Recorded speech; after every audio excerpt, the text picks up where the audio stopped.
সন্ধ্যের পর হালকা থেকে মাঝারি বৃষ্টিপাতের সম্ভাবনা। আজ এবং কাল কলকাতায় হতে পারে বৃষ্টি।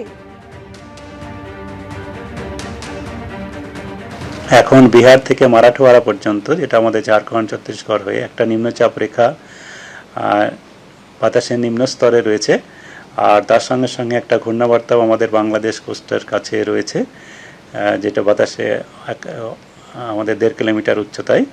তার জন্যে আমাদের পশ্চিমবঙ্গ এবং পশ্চিমবঙ্গের দক্ষিণবঙ্গ উত্তরবঙ্গ দুই জায়গাতেই কিছুটা বঙ্গোপসাগর থেকে জলীয় বাষ্প প্রবেশ করছে, আর এই জলীয় বাষ্প প্রবেশ করছে এবং কিছুটা হিটিং হয়েছে, তার জন্যেই বজ্রবিদ্যুৎ সহ বৃষ্টিপাতের সম্ভাবনা থাকছে। তবে এটা খুব বেশি পরিমাণে হওয়ার সম্ভাবনা কম, কেবল হালকা থেকে মাঝারি বিক্ষিপ্তভাবে হওয়ার সম্ভাবনা থাকছে। কলকাতা তার পার্শ্ববর্তী অঞ্চলের জন্য যেটা বলা হয়েছে, ডিএম এসপিদের সঙ্গে বৈঠকের শুরুতে জ্ঞানেশ কুমারের তীব্র ভর্ৎসনা। ভোটের সময় অন্য রাজ্যে এত হিংসা হয় না, পশ্চিমবঙ্গে কেন হয়? পুলিশ প্রশাসনের সঙ্গে বৈঠকে এই প্রশ্ন করেছেন মুখ্য নির্বাচন কমিশনার। সূত্র মারফত এই খবর পাওয়া যাচ্ছে। আরও জানা যাচ্ছে, মুখ্য নির্বাচন কমিশনার একথাও বলছেন যে সব রাজনৈতিক দল অভিযোগ করছে, কিন্তু এইবার এই সব চলবে না বলে জানিয়ে দিয়েছেন জ্ঞানেশ কুমার। জেলা শাসক হন বা পুলিশ কমিশনার, গাফিলতি দেখলে কাউকে রেয়াত করা হবে না। স্পষ্ট দ্ব্যর্থহীন ভাষায় এই কথা নির্বাচন কমিশন জানিয়ে দিয়েছে বলে খবর। এই বৈঠক এখনো চলছে বলে জানা যাচ্ছে। আরো বিস্তারিত জানতে রুমা পাল আমাদের প্রতিনিধি, তার সঙ্গে কথা বলবো। একটা বিষয় হচ্ছে রুমা, এইটা স্পষ্ট করে দিয়েছেন মুখ্য নির্বাচন কমিশনার যে ভোট কোথাও যদি কোনো গাফিলতি হয়, ভোট মিটে যাওয়ার পরেও প্রয়োজনে তাদের বিরুদ্ধে ব্যবস্থা নেওয়া হবে। কেন এতটা ক্ষুব্ধ নির্বাচন কমিশনার, কি বলল?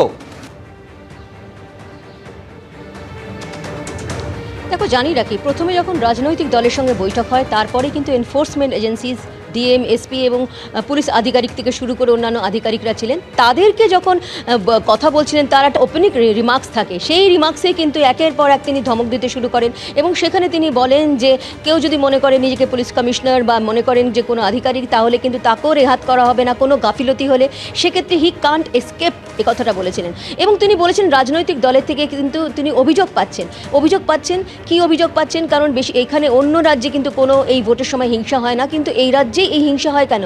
এবার কিন্তু সেটা চলবে না, কাউকে রেয়াত করবেন না, এমনটা কিন্তু রীতিমতো তিনি বার্তা দিয়েছেন।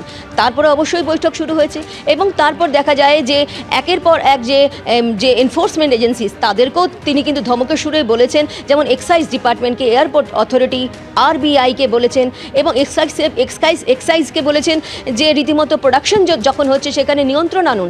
অন্যদিকে এটাও ঠিক, এডিজি আইন শৃঙ্খলা তিনি বলতে উঠেছিলেন যে এখানে নার্কোটিক্স অ্যাডভাইজারি বোর্ড নেই, সেই সাফাই দিতে গিয়েছিলেন, সেক্ষেত্রে তাকেও ধমকের সুরে বসিয়ে দিয়েছেন। এবং তিনি বলেছেন, তিনি জানেন সে কথা, কিন্তু এটা ঠিক যে কোনোভাবেই কিন্তু আর রেয়াত করা হবে না। এমনকি কেউ যদি মনে করে যে এই ধরনের গাফিলতি করে তারা পার পেয়ে যাবেন, নির্বাচন কমিশন কিন্তু সেটা কোনোভাবেই রেয়াত করবেন না, স্পষ্টতই তিনি বার্তা দিয়েছেন। এখনও বৈঠক হচ্ছে, এবং বুঝতেই পারছো, যখন প্রথমে রাজনৈতিক দলের সঙ্গে বৈঠক থাকে, রাজনৈতিক দলরা তারা এসে জানান তারা কি জানিয়েছেন। তারপর এনফোর্সমেন্ট এজেন্সিজ, কারণ এনফোর্সমেন্ট এজেন্সির হাতেই কিন্তু সমস্ত কিছু, তারা কিন্তু দেখবেন। কারণ জানিয়ে রাখি, আরবিআইকে বলেছে যে কেন তারা এত ক্যাশ সিজ করতে পারছে না।